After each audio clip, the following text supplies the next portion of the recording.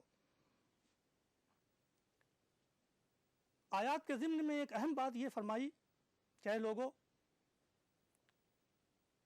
انصاف پر قائم ہو جاؤ، کسی قوم کی دشمنی تم کو اس پر آمادہ نہ کرے کہ تم انصاف سے پھر جاؤ، نہیں، انصاف کرو، یہی تقویٰ سے زیادہ قریب ہے۔ سماجی زندگی میں جو چیز ہم کو قائم کرنی ہے وہ انصاف ہے۔ انصاف خواہ اپنے لیے ہو یا دوسروں کے لیے، اپنے خلاف ہو یا دوسروں کے خلاف، انصاف بہرحال قائم کرنا ہے۔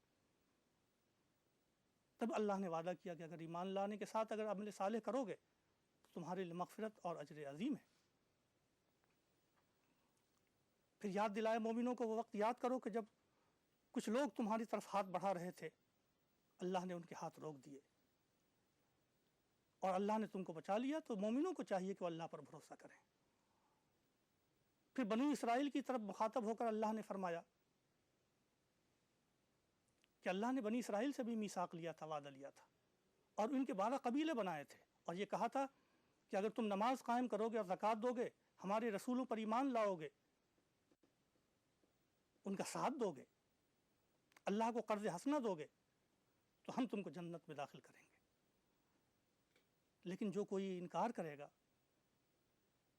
وہ گمراہ ہوگا۔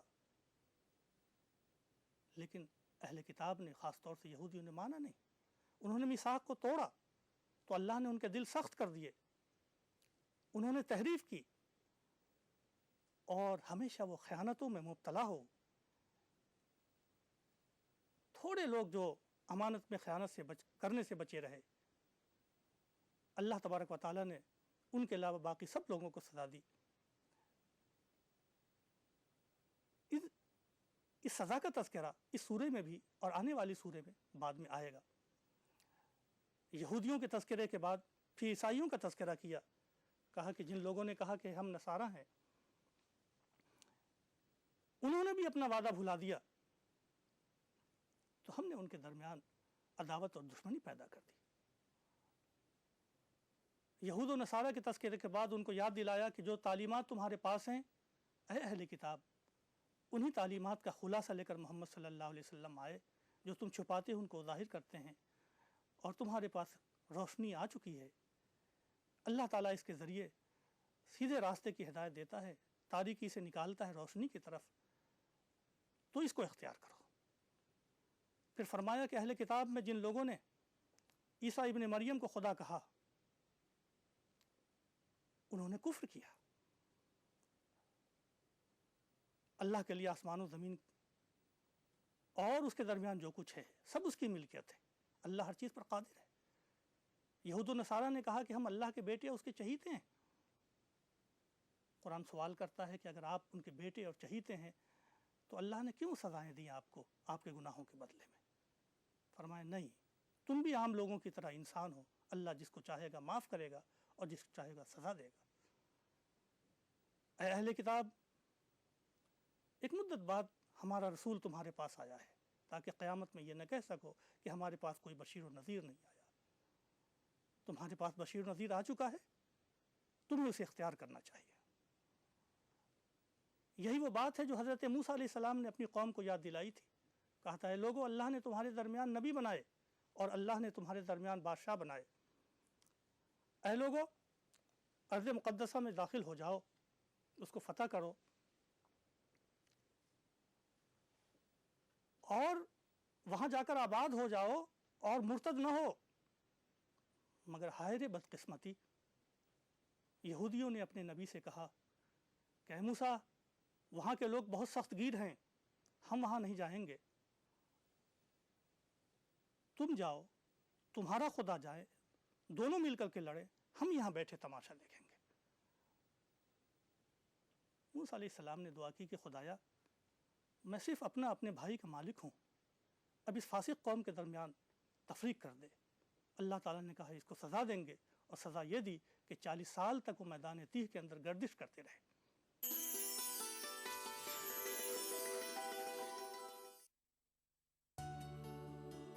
کیا خاص ہے آج افطار میں؟ Brown and Polson custard powder افطار خاص بنائے۔ کھانا ایسا کہ کھاتے رہیے، ذائقہ ایسا کہ چٹ کرا لیتے رہیے۔ ریئلٹی شو میں اپنے لذیذ پکوانوں سے سب کا دل موہ لینے والی معروف شیف زیبی زبیر اب ہیں ETV اردو پر۔ میں زیبی زبیر لے کر آ رہی ہوں آپ کا پسندیدہ پروگرام عکس رسوئی۔ رہیے اس رمضان ہمارے ساتھ۔ عکس رسوئی پیر سے سنیچر دوپہر 1 بجے صرف ETV اردو پر۔ عکس رسوئی powered by Brown and Polson. Brown and Polson custard powder افطار خاص بنائے۔ تعاون کر رہے ہیں سویٹس آپ کو ماہ رمضان المبارک کی آمد پر خوش آمدید کہتا ہے۔ انمول بٹر بیک بسکٹ ایکسٹرا مکھن سے بھرا۔ میلاز اسکن کریم ایلی فارماسیوٹیکلز دوارا نرمت۔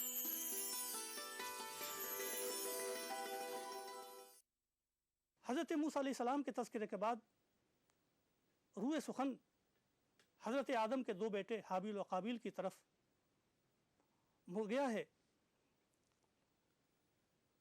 اللہ تبارک و تعالیٰ نے فرمایا کہ حابیل و قابیل یہ 2 بیٹے تھے آدم کے، اللہ نے حابیل کی قربانی تو قبول کر لی اور قابیل کی قربانی قبول نہیں کی۔ اس نے حسد کے مارے یہ کہا کہ میں تجھے قتل کر دوں گا۔ بھائی نے کہا کہ اگر تو ہاتھ اٹھائے گا قتل کرنے کے لیے تو میں قاتل کی صف میں کھڑا نہیں ہوں گا، میں ہاتھ نہیں اٹھاؤں گا۔ وہ بدبخت اس نے اپنے بھائی کو قتل کر دیا، لیکن اس کی عقل ماری گئی، وہ سمجھ نہ سکا کہ اس لاش کو دفن کہاں کرے۔ اللہ تعالیٰ نے ایک کوے کو بھیجا جس نے دوسرے کوے کو مارا اور زمین کھود کر اس کو دفن کر دیا۔ کہنے لگا ہائے میری بدبختی کہ آج میں اس کوے سے بھی زیادہ عاجز ہو گیا۔ پھر اس نے اس لاش کو اس زمین کے نیچے دفن کیا۔ یہاں ایک خاص بات جو قرآن کریم کہتا ہے، جو پوری دنیا انسانیت کے لیے کیا ہے، اس کے بعد ہم نے بنی اسرائیل کے اوپر یہ لازم کر دیا کہ جو شخص کسی ایک جان کو قتل کرے گا اس کا گناہ اتنا ہے کہ جیسے اس نے پوری انسانیت کو قتل کر دیا۔ یعنی ناحق کسی ایک جان کو مارنا اتنا بڑا جرم ہے کہ جیسے اس نے پوری سوسائٹی کو قتل کر دیا ہے۔ اور اگر کسی نے کسی ایک جان کو بچا لیا تو اس کو اللہ کے نزدیک اجر اتنا ہے کہ جیسے اس نے پوری سوسائٹی کو بچا لیا۔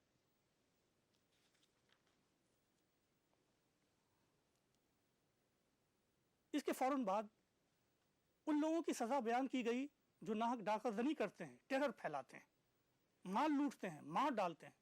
فرمایا ان کو عبرتناک سزا ملنی چاہیے، ان کو مخالف حصوں سے ہاتھ پاؤں ان کے کاٹ دینے چاہیے تاکہ دوبارہ یہ راہزنی کی جرات نہ کر سکیں۔ ہاں اگر توبہ کر لیں تو اللہ توبہ قبول کرنے والا ہے۔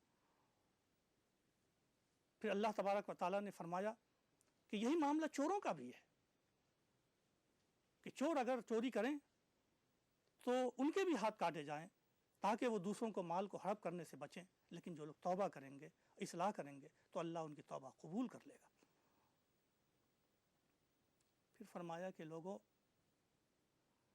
تمہیں معلوم ہونا چاہیے کہ اللہ کی ملکیت زمین و آسمان ہے، جو کچھ اس کے درمیان ہے۔ پھر رسول سے فرمایا کہ جو لوگ آپ کی مخالفت کرتے ہیں آپ غمزدہ نہ ہو۔ یہ مخالفت کرنے والے خواہ یہودی ہوں یا نصارہ یا مشرکین، یہ سب لوگ آپ کو غمزدہ نہ کر سکیں۔ اللہ تبارک و تعالی آپ کے ساتھ ہے۔ پھر یہودیوں کے ان جرائم کا تذکرہ کیا جو دین کے